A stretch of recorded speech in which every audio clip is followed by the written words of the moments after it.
The only way you can stand out is by focusing on quality. And the thing that makes quality is authenticity. The internet recently hasn't really been built for quality. It's been built for attention.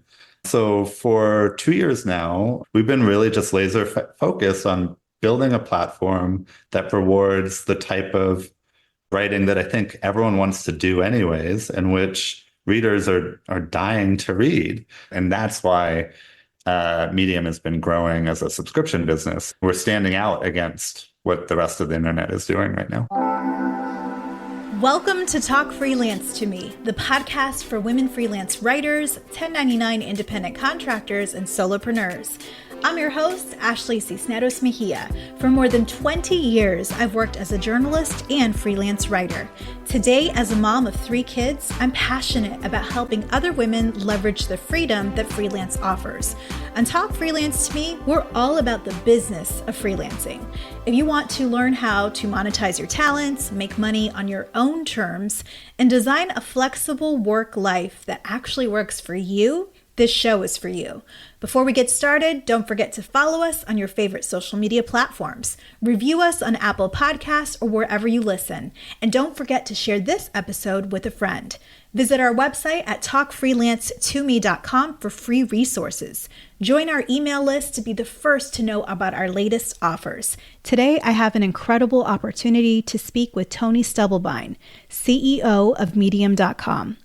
If you're unfamiliar, Medium is a publishing platform that was established in 2011. Today, it has grown into a space that values high-quality human writing over AI clickbait. Tony has been the CEO for about 2 years now. Under his leadership, Medium crossed 1 million paying subscribers, and the company is profitable for the first time. In our conversation, we chat about what makes Medium unique, how it compensates writers, and what freelance writers can gain from using the platform. What I found most interesting about Tony is his commitment to creating a healthier and more refreshing corner of the internet. Tony describes Medium as a place where writers can simply write and be heard, without the pressure of becoming what he calls internet hustlers, which I thought was a pretty funny way of putting it. In this interview, Tony will share the ways that the most successful Medium writers use the platform and how Medium's built-in distribution engine can help you share your writing with new audiences.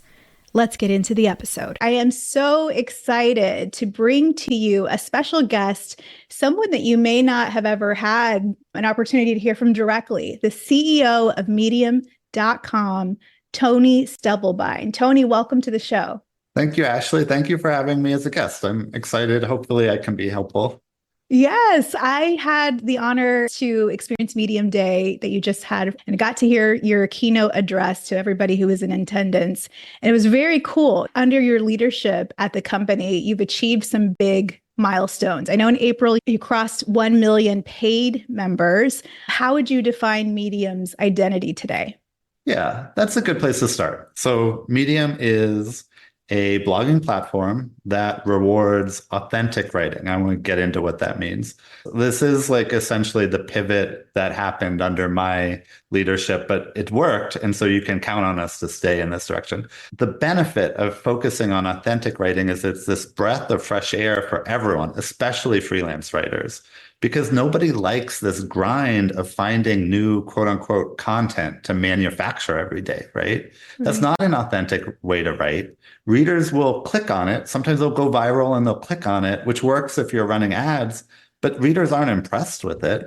And then now with AI, that sort of daily grind approach to content development, it's just not even defensible. Now anyone can do it and it's impossible to stand out. The only way you can stand out is by focusing on quality. And the thing that makes quality is some authenticity about how you care about it or where it comes from your own life experience, right?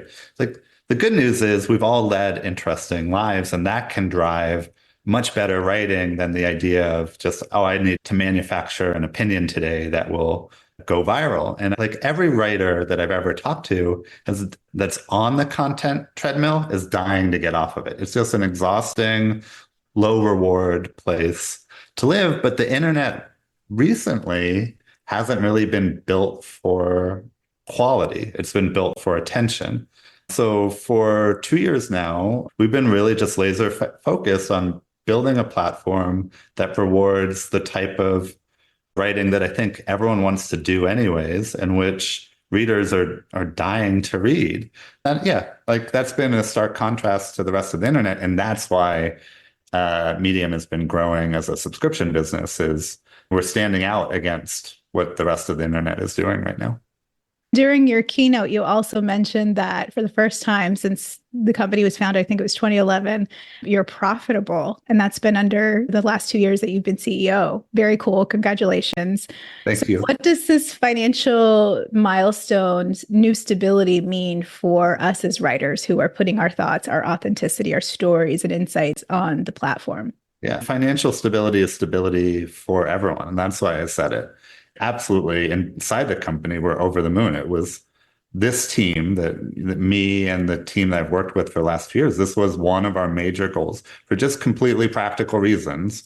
We want to do big things. In order to do big things, we have to stay in business. And so it was a ton of work and we're all very happy. But like, why does that matter to everyone else? Well, the reason it matters is because you want to write with a company you can count on to be in business for a long time. Not just be in business, but to be stable to work with, right? I think prior Medium had a little bit of history of pivots, but this is really the true for all startups. Before they have a business model that works, they're at risk for pulling the rug out from under you because they have to. You either pivot or you go out of business. And so that's why you see so many startups change their mode. But now Medium's in a different category. We have a working business. And so all of our pressure is to keep doing what we're already doing, just do it better. And I think that makes us a much more stable partner for writers, for one. And especially writing is so timeless. I think that you want to write something great and evergreen, and sometimes it can have a life on the internet that lasts for decades. And you don't want to have to move it to the hot new thing every time platforms change. So yeah, I think it's a big deal for the whole community at Medium that we are now profitable because we're, as you say, it's easier to count on us. To me, it's a very uplifting, refreshing message when you see AI and what I love AI. I use it for different things for this podcast production. For example, it streamlines things. But as a writer, it does feel a little disheartening when you're seeing even big legacy publications starting to use AI to create content, which is something that me and a lot of my listeners have done. And what you've created here, what you and your team are working on, and having all these members who are saying, we are paying for good content, for good storytelling, for things that are going to make us feel something, teach us something. And you're showing that it still can be done, that there's still a demand for that. And I think that's really cool because that sends a message that there is still a demand for what we do. I think that's awesome. That's absolutely. I think a lot of that message also really validates people that are hopeful that there can be better places on the internet, that the internet can be better, that writing as we think of writing still has a future and a home. That's also one of the big messages here is hope that, hey, it works. It doesn't all have to be as bad as it is in other corners of the internet. So you've done a lot of changes with your partner program and how you compensate writers, work with your algorithm, and also your internal team who looks at content and decides what to boost or what to not. Can you walk us through some of these big changes as it relates to writers looking to earn money on the platform? Yes, as you say, we do a profit share with our authors that's really focused on rewarding the very best stories. And that's been great for everyone who's trying to get off of the treadmill. You just flat out cannot earn a living on Medium if your strategy is to grind out a living with something new every day. It's like much more of a focus on find something that you can write about that's really meaningful and impactful. And I think that has ended up guiding writers in a different direction where they're thinking about what does their writing ladder up to? I think the most successful writers on Medium, if you're talking about financial success and I think also satisfaction, are writing often in a way that ladders up to either a book or to other employment. The people who make the most money are using writing to develop and show mastery of a topic, and then are getting paid even more for something related to that. So it's like they're a coach or they're a consultant. The people that are making the most money from Medium are all business consultants. And I think no one says that out loud. And instead they're focused on, oh, how much does each piece get paid? It's like, no, we live in a world that will sometimes give huge rewards to expertise. And how do you develop and show expertise? Writing. It's the best way to do that.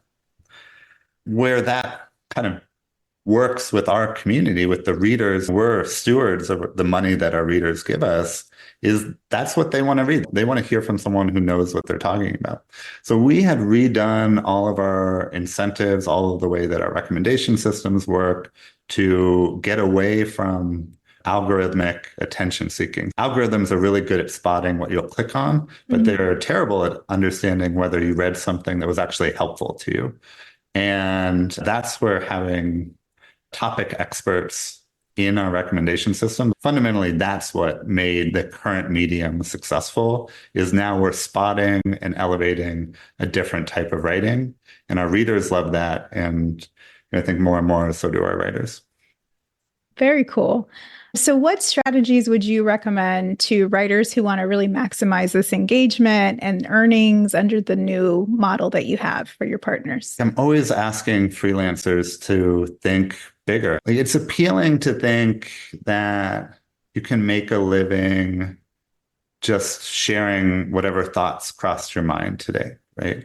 I think all of the freelancers that you work with find pretty quickly that's a competitive, flooded place to play, right? To succeed, you have to find a voice. Often you have to find a topic where you can be well known. But then the good news is if you do that, you don't just succeed as a writer every day. It opens up the door for other things. Like an example sometimes I'll give is, even if you're a successful writer like Stephen King, I'm pretty sure he makes more money on the movie rights than he does on the books. So it's like, even when you get to the peak, the extra is beyond the writing. There's a kind of a programmer term of people get lost in a local maxima and they miss that there's something bigger next door. Like the idea is that you might get really excited for climbing a hill, but you don't realize that there's a mountain next door. And so we're just like constantly looking for ways to guide people away from the idea that being a creator is just write something new every day. No, you have to have some bigger vision for yourself, or it doesn't, like in our experience, watching writers on the platform, it just doesn't work out for you. So given the competition with other platforms, how does Medium differentiate itself in terms of the business model and the value proposition to writers when there's lots of places that want us to write to get traffic or... Yep. Yeah. I think there are basically three reasons that someone would pick Medium. It's the tools, community, and distribution. And for the majority of people, that makes Medium a better choice than a standalone site like WordPress or Ghost, or a newsletter tool like ConvertKit or Substack. And the way I would say it is, I can almost never think of a reason that someone that's using those tools wouldn't also use Medium. But it's often the case that you're on Medium and it's not worth those other tools as well. And I think the main one is probably for a lot of people is just distribution. You're always hunting for distribution somewhere. We have a unique distribution system. Like we'll give different content distribution than like a TikTok would, right? And if you're killing it on TikTok, it might actually mean you won't do well on Medium, and that's fine, right? But if you're not doing well, and you want to focus on quality and authenticity, then we're set up to reward that. At minimum, our Google ranking is way higher than your Google ranking. This is just the benefit of being a platform. We get ranked so highly in Google. So if you're trying to set yourself up as an expert, or you're using your writing to build a portfolio because you want to do freelance writing somewhere else and you want to be found, why build your own SEO credibility? Just use ours, right? A lot of people do that. And then if you want to find an audience, if you want to find a community, especially if you don't already have one, Medium has the system of publications where you can just go and submit to a publication and get a built-in audience that you wouldn't already have. And then on top of it, if you're trying to build an audience, an email list, Medium has that. Medium will collect email addresses for you. You can take those email addresses somewhere else. If you don't want to use our built-in tool, a lot of people keep their newsletter somewhere else. I mean, there's a lot of tools now. It's not just Substack. It's Beehive, it's ConvertKit, it's MailChimp, and Button Down maybe. Tons of writers on Medium link out. Like it's completely acceptable to put a call to action at the bottom of what you write so that you can send people to your course or your newsletter.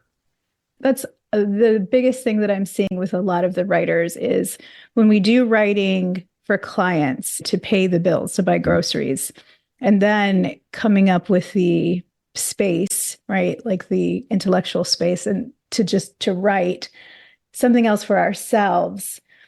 You only have so much time, right? And brain power. And thinking, if I have only this much left, should I write a book?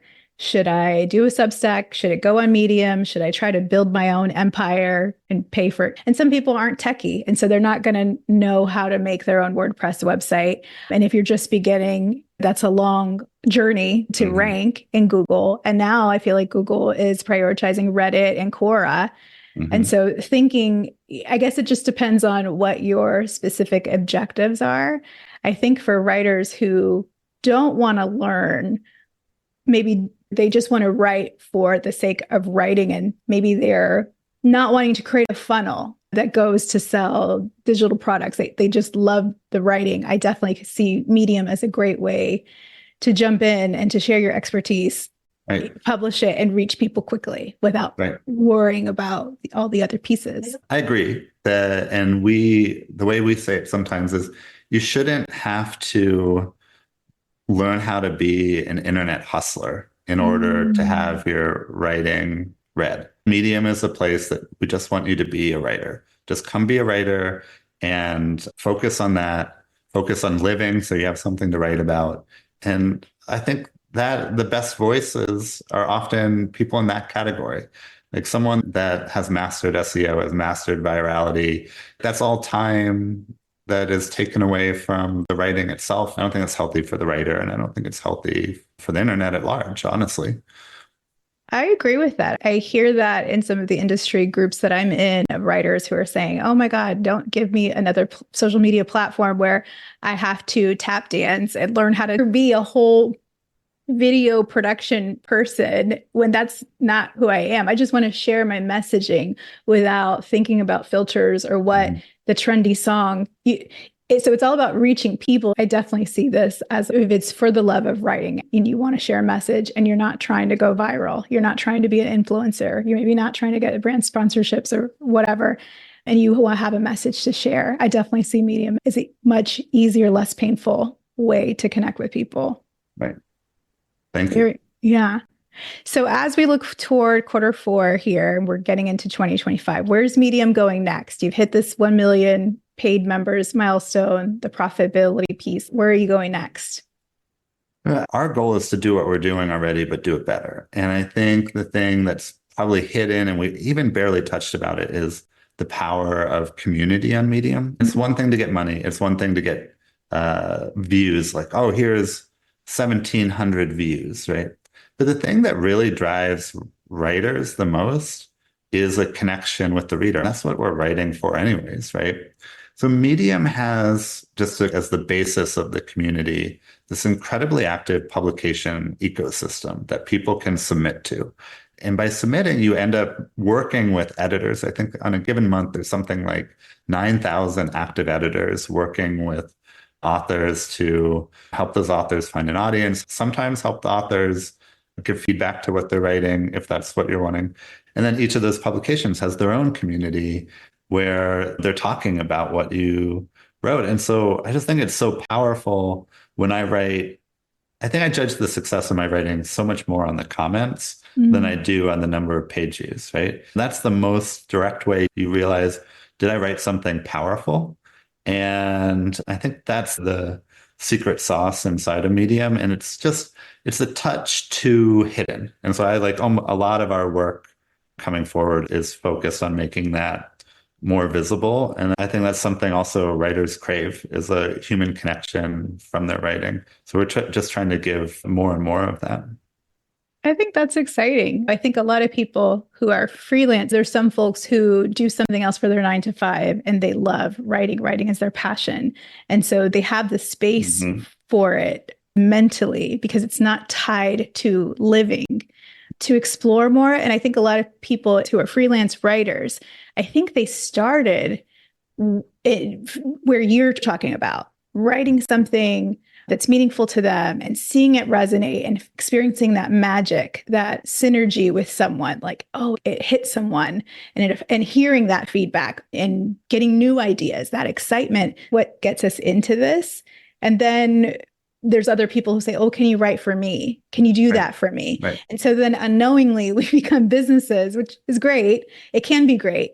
But I think what I'm hearing too, as just somebody that I write for companies, I write for people, two things is going on Medium to observe what pieces are connecting, what and studying that. What is it about what they wrote, how they presented it, that elicited that engagement? Because that's what we're trying to replicate for our customers. Right. And then the other piece is thinking of it as an invitation to be more playful again with our writing before it became so tied to, I have to work to pay for daycare. I have to write to pay for daycare. And that's the position that a lot of my listeners are sitting in, because it is how we make our living. And we're not working for a big media company where we have, some of us are, if you're freelancing on the side, but a lot of my audience, they're working writers. And so it's exciting to think about a place to return to what got us into this in the first place. The working the craft, an authentic place to work the craft. I think there's a real hunger for that. I was a programmer originally, and then you end up being a corporate programmer. And wait a second, this was my hobby. And then I became a writer. But that really resonates with me. The other thing you said too, is we're all trying to learn. What better way to learn than immerse yourself in a community of writers?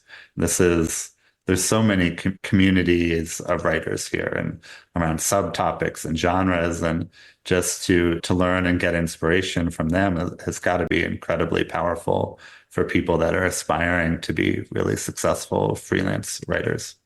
Yeah. And the opportunity that you're creating on the internet to connect with people and not a search engine, not an algorithm. Because I think that was for many years, and maybe we're coming out of it. Maybe I don't know, but it just felt initially it was you're connecting with the readers, the target audience, centering them, thinking about what's in it for them, what matters to them. And then it also became, wait a minute, we've got to rank. So here are these keywords, stick these in there, make sure you format your writing in this way, because we have to please Google too. And I think that opportunity, that invitation to just connect with real human beings again is also pretty cool. Good. Yeah. It's like job satisfaction on top of it all. We want writers to be more successful, but also happier while they do it. That's fantastic, Tony. I appreciate your time so much today. Thank you for sharing a little update on what's going on with Medium and why writers like me, who are freelance writers, should definitely consider writing on Medium as well. Great. I appreciate the opportunity to talk to people, and I learned a lot as well. So this was great. Just so much appreciation for you and what you do to educate freelancers. And with that, we've come to the end of another episode. Please make sure you hit subscribe and give me a 5-star review on Apple. Check out the show notes and grab my free Niches Get Riches freelance writing worksheet to brainstorm the best niches for your writing business. Until next time, this is Ashley Cisneros Mejia. Don't forget, we all get this one precious life. Don't constrain yourself to a box that you were never meant to fit in. It is your right to profit from your own creative gifts. Our music was composed by Donna Raphael of World Instrumentals. Talk Freelance to Me is a product of Phoenix Creative Studio.